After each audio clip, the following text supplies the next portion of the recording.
нақыш бұйымдармен және мүсін өнермен айналысамын. Гончарный кругтарда құмыра жасап, үлкендерге және де балаларға үйретеміз.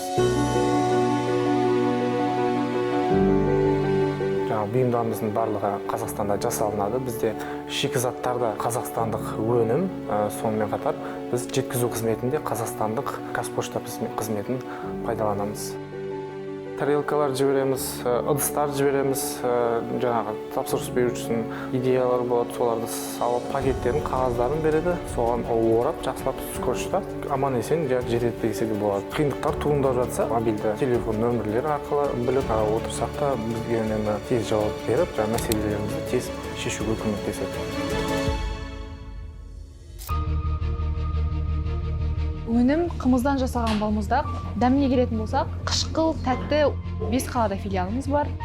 Тасымалдаудың 2 жолы бар. Екеуінде Қазпошта арқылы тасымалдаймыз. Біріншісі ол бізде ингредиенттарды бөлек, ал екіншісі біз балмұздақты дайын күйінде тасымалдаймыз. Дайын күйінде балмұздақ өзі өте нәзік, еріп кететін тауар болғандықтан біз оны терможәшікпен тасымалдауға тырысамыз. Неге Қазпошта? Өйткені басқа транспорттармен салыстырған кезде әрі тез, әрі жылдам, әрі қауіпсіз жеткізетін компания. Біз жаңадан ашылған компания болғандықтан, бізге бағасы жағынан тиімдірек болғандықтан таңдауымыз осы компанияға түсті.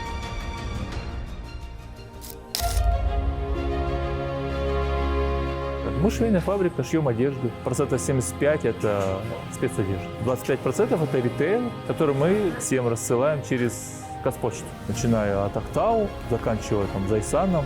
Любая посылка, она имеет свой индивидуальный номер, который мы можем через сайт Қазпочты отслеживать, причем очень подробно, где он сейчас находится. То есть там есть и промежуточные, допустим, отделения. Очень удобно. Удобно еще чем, что мы этот же трекинг отправляем своему клиенту, чтобы он тоже параллельно эти моменты отслеживал.